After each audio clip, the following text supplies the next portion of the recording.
Hello, it's Shante with Brown Sugar Talk, darlings. Oh, was it down too far? Like, what's going on? So, anyway, today I want to talk about shows that deal with anxiety because this is like my ultimate thing. It's like, oh my god. So, anyway, just because I always talk about this show and I never get a chance to like really delve, it's called Mad Fat Diary. The first season it's just like seriously how anxiety is like the blackouts, like when they draw like the blackouts. um I had never felt like somebody understood me until I saw this show. Well, it's another show too where I'm like, it's two of them really, where I was just like, this is what it's like this is actually how it feels, like it's visually how it fucking feels. It's written by Tom Bidwell, George K, and Nora Neal. And like I'm telling you, like the first time it was just like any kind of blackouts I had, like I said, it's like you will feel that. I never want to hurt myself. I have messed up rooms, different things. When it first started, like everything first started coming out, I would like, break mirrors and throw shit all across the room. And that's when I started getting worried about my son because, I was like noticing he had the anger issues too. And sometimes it was hard for me to catch at first. So he would do the same thing at school, like push over bookshelves and shit like that. So, these things are not just like a parent thing because he's actually watching me go fucking crazy. You know what I'm saying? So yeah. So you got to be careful with that too. Like, because then he thinks that that's a way for him to deal with his anger. And I let him too. Like at one point, I know, but, I started using the clothes in the basket or something like that. And we would just throw the clothes all over the house, like something where we don't have to destroy everything. But yeah, when I first started, I actually used to like actually break every fucking, like any fucking thing I could break. I mean, I was in so much pain. It was just like ridiculous. So, um, yeah, this show is like it pushes the envelope. Another one was Flowers. And I know I talk about this one because it's like Will Sharpman. He's like this Asian guy who came up with this idea and it comes through and all this different stuff. He got a chance to put a show out there. And he was even an actor in the show. Like he was the intern or something like that, I guess. But yeah, Flowers. That's a good one. And I think something it just said something about another season, so I gotta see where it's at. But um that was a good one for me too, because that dealt with just like the pain you feel when you don't have anybody to talk to and you in a room or you in a house and everybody is there and nobody can relate to you. um they all have it. It's like in Flowers, everybody is by themselves. Like everybody is pretty much on like sort of an island or whatever. Like this is family, but they are not connected um at any point. It's almost like you looking at everybody in this separate vision. And I guess the illusions is something I like because in the second part of it, I think it's second season or something, when a girl just starts to go crazy and starts to have like all these fucked up like kind of ideas and stuff. um is apparent. You know what I'm saying? Like the mental health situation is apparent. And so I don't know, I found it calming. I also found Barbara Streisand.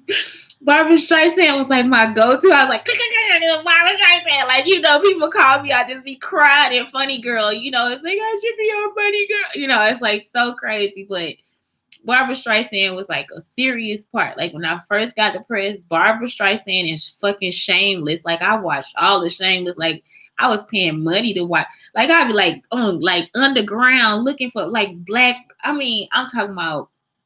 I went grimy for Shameless. Like that shit had me going. I'm like, oh my god. Like another one that I liked was Coronation Street. But again, none of those shows don't really have a lot to do with anxiety. But it was just like shows that helped me get over it. Let me write this down. So I talk about Shameless, Coronation Street. I always talk about this one, Misfits. That's a great one too. And Misfits from the beginning. So that was like one of the best shows ever. Like the first Misfits, oh my god, like who did that? Completely fucking brilliant. You are brilliant, brilliant. But yeah, um, Coronation Street Misfits. It was another one. Shameless. What I just say? Coronation Street Misfits. I think that's it. Oh, and Barbara, anything with Barbra Streisand. I like that they let her be herself. It was just like she was herself. Like the scripts are just a Barbra Streisand situation. Like it's just I don't know. There was something about that. I don't know. I really like digging into that. Auntie Mame too. That was like a good one too. Auntie Mame. Um. So yeah, but again, Mad Fat Diary and Flowers, like seriously, like it kind of like zen me out a little bit because it's like, oh my God, they actually know like this is not just an individual thing. Because at first you feel like you actually crazy because you like I'm talking to myself. I can't control that I'm talking to myself. It's like I don't know how to get this out. I don't know how to say it. I can't tell people. I tell people they don't tell them. They try to act like I'm sane, whatever. They try to play me like I'm crazy, all this different stuff. So those are shows. Also, The Secretary. The Secretary kind of remind me of something too. Like um today I was talking about with my therapist, like how people always want black women to be strong. And I actually had to walk out of a training session with somebody because he was like, yeah, you can pick it up because you're so strong. I was like, I mean, I had to actually like look at him and he just kept doing it. And it was like, no, white man, no, that's not what you do. I may have told him, I don't know. I remember just getting my stuff and me and my son left. But I was so pissed. I was like, I just want to fucking work out. I don't need somebody to tell me 50 times that I'm fucking strong or I'm stronger than everybody else in the room or some shit like that. No, nigga, I'm delicate too. Like it's like I'm not a fucking ox. I don't pull fucking carts and shit all day. Like, what the fuck do y'all think we are? And I was like, what? Strong? Or I got it on my thing, but it's like black girl magic, like where it's like we can make anything happen. Or you think I'm the oracle, people will come and it's like, well, what could you tell me about this? Or what could you tell me about that? And yes, I know a lot of stuff, but sometimes I can't tell you nothing. Like I don't know. And the stuff I do know is only because it's trial and error. I don't mind helping, I don't mind teaching, but sometimes it's like, who the fuck do you think I am? So I hate that. Strong. You so strong. You a strong person. You're like, no, no, no, no, no, no, no. I'm sorry. That's not true. Sometimes I fall flat. Um, and I'm gonna tell y'all something. Please watch. Today I was gonna give like a lot of shouts out to my teachers and stuff, and I give them shouts out for giving me freedom. My parents were like that too. It was a lot of freedom. Like even though that my mom was strict sometimes and my dad was loose all the time, they gave me freedom. And now not to have my freedom, that's something really it's kind of fucked up. Something fucked up about that. But the teachers gave me freedom. But what I want to say about that is like if you have a child that's a perfectionist, watch them, pay attention. And my mom, that's something I have to give her props for is because she knew that. She knew that I was a perfectionist. I didn't know I was a perfectionist, but my mother knew that. And so sometimes she would actually just tell me like, she would just tell me those things. Like, I know you stressed out. She dealt with my stress. It wasn't something that we had conversations about. It's just something that she knew. And so, I used to get headaches, migraines from being stressed out because I want to create. And I couldn't create because she didn't like anything in the house. She didn't want anything in the garage. I had ideas and all these different things. I like the library. Sometimes we end up with overdue books, just things like that. So it was just like a lot of things that like just would hurt me because it was like simple stuff like I want to go to the library or I want to build something or I want to do this. I want to have an animal, and I couldn't do those things. So that would then therefore frustrate me. But at the same time, outside of that, school and studying and all those different things, I was just a perfectionist. Like I wanted things a certain way, and they had to be a certain way.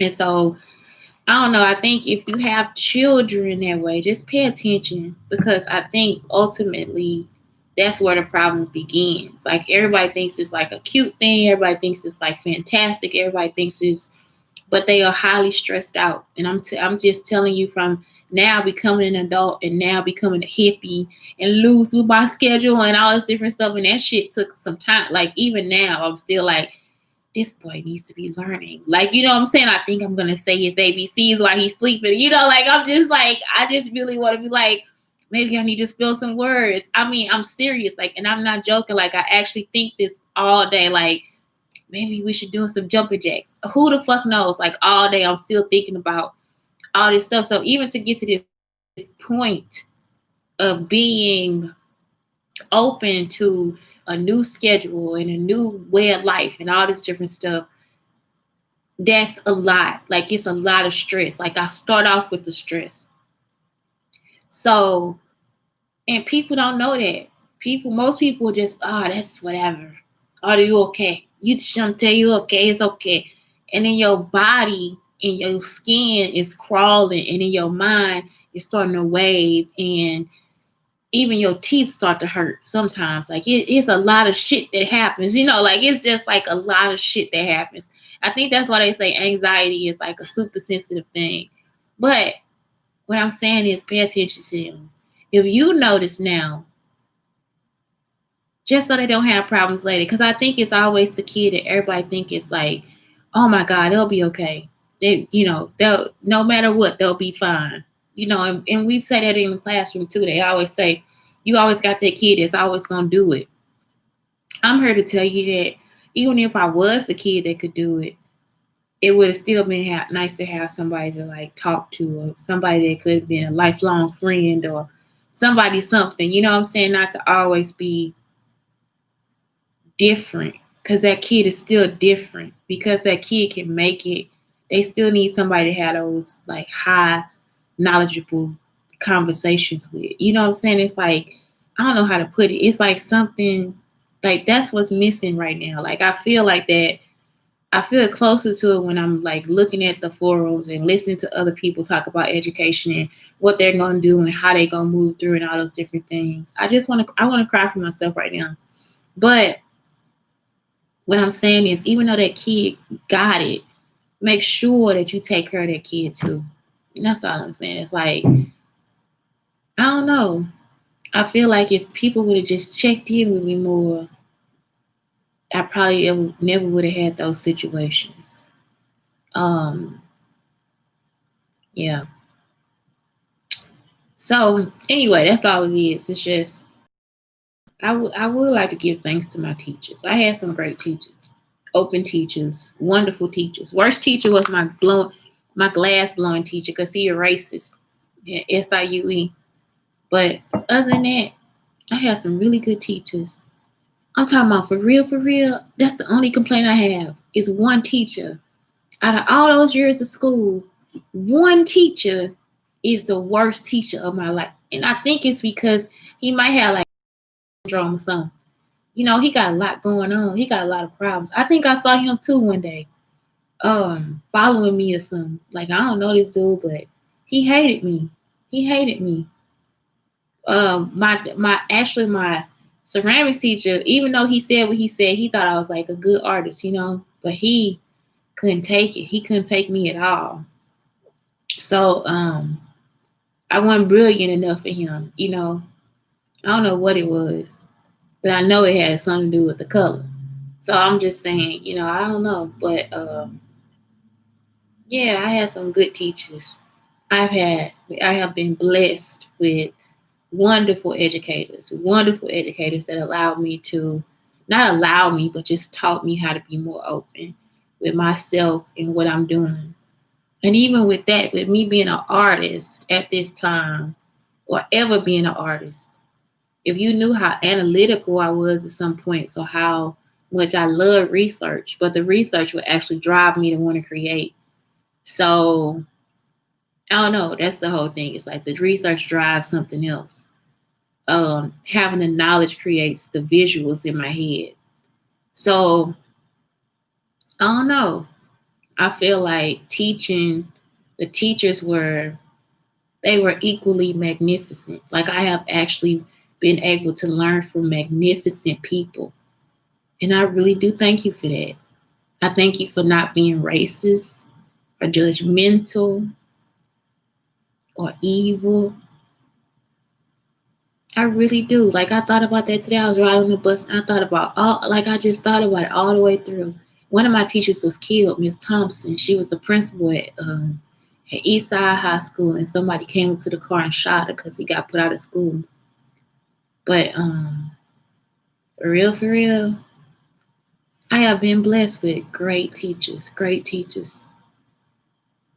And I don't know, I just thank y'all for that. Like that's serious stuff. Um, I have. So anyway, y'all, that's the show for Friday, even though it's Thursday night. Please have a wonderful Friday. Please have a great weekend. Why am I this book right here?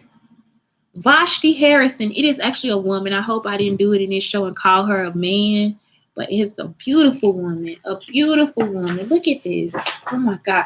She is what she is. So anyway, today I created a lesson on this thing called chalk.com. So it's like you go on Chalk, you sign up, and it has a plan board, and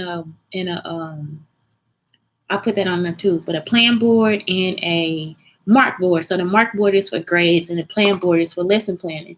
Well, I use Padlet, which is just like, it is like another version of Padlet, but it's like a Padlet and also plan.co together. So it's like these two apps that I use that I find are very wonderful, and they put them together. So anyway, today I was able to create a music lesson from her. I also, and it'll all be on Schkeddy Ed. My other channel is Schkeddy Ed, and it's like all education. You don't have to worry about me cussing or anything like that, but it's SCHKEDDY dot. It is not a dot. SCHKEDDYED.com or whatever. So I put it down too, because I got like a WordPress Schkeddy Ed, I got a Steam Schkeddy Ed, and I got a homeschool. So wherever I put the lessons at, whatever come up first, that's where I put the lessons. They are not going to be in one significant spot. But if you check the links below any of the videos, I just link it below. Because sometimes my patience, the internet is slow, and my patience is like, just pick the one that shows up and lets you right in. So anyway, today I was able to create like a lot of lessons. So because what happens is like, you can just like kind of copy paste and create a lesson. You can share a lesson, whatever. And so I think also it's probably just the easier way for me to share a lesson. I am going to make the page pretty, but at the same time, I love this book. I'm just like, I can do so many lessons. And this is the best part too. In the back of the book, because I've always complained about how we don't actually always give everything. And here, this has further reading. So in this situation, right, you can go back and you can read who is the writer. You can watch their work if they were a producer or a director or whatever. You can hear the music, watch the films about them, read books about them. But what I'm doing, like with the Benjamin Banneker, like I was thinking, well, if you want to be a Benjamin Banneker, then you can do like a lesson on irrigation, or you could even do a map and write out the facts about Washington, D.C. So these are just like excellent intros into stuff. You can even talk about a spy, oh God, it has not been Benjamin Banneker, not him, but you can even talk about being an inventor. You can create a timeline of inventors. He was also a farmer. What are some, if it's a kindergarten, you can talk about things you can grow on a farm, like different types of crops and stuff like that. If they're like 4th, 5th grade, you can start talking about the timetables of like when things can be harvested and planted and all that different stuff too. Like my son actually know those things. I'm like, what? He's like, yeah, it's a good time for squashing. I was like, what? He knows, he knows, he knows. So these are things because he you can also talk about the almanac, which a lot of us really don't talk about anymore. When I was in school, we would actually read it. We could talk about the encyclopedia. Just from this person alone, just from Benjamin Banneker, you will get like if you actually read his story, we could do like 5 or 10 lessons from this, you know. So anyway, that's what I'm doing. So if it doesn't go into deep lesson planning, just know if you come back, I might have put something else in there again. Because I thought about the one about the Washington D.C. and how you could do like a little map activity where you put down what's the population, what's the state flower, what's the state this, what's the state that, and that's actually a fifth grade activity because it's all about the 50 nifty states, and that's a good song too. So you can even learn the song 50 nifty states. Um, I think that this is such a good book. I think the whole series may be. So I think even after this, I might try to do the same thing. So I'm gonna try to make as many lessons and read as many of these as possible because I'm just grateful for this woman. I am so glad I found this book. I'm so happy that I found this book. And it's like the best, like for real, I actually enjoy it. I actually enjoy it. I mean, I think I could sing songs and dance as I make lessons for every last one of these people that I read about. So anyway, and I'm reading about him, so my son will be able to pick later, like who he's gonna do his book report on. The other thing is you can do a cereal box book report. So that's something else I link in below a story. So anyway, even with this on my planet, I think I got a chance to do. Um, I got some of my lessons for my son are focused around the people that are hurt because you could also use these guys as introductions into a different lesson, into math, into science, into social studies, into reading, um, any subject, music, art. You know, Louis Armstrong. That's the one I was like, what? I mean, I did. I was like, this is a lesson, you know. So, for real, Little Legends, Exceptional Men in Black History, Vashti Harrison, and I will be talking about it until I finish. So anyway, that's it for today. Yes, again, Shantae Shula, Brown Sugar Talk, and the Black Unicarns telling you to please have a good day, and I will link Schkeddy the Schkeddy channel underneath so you guys see. Please like and subscribe both channels if you can. Um, I need the help. I need the money. I need okay. Anyway, I need the followers too, but I really do enjoy teaching. So yeah, just please check them out. I hope you like them. Have a good day.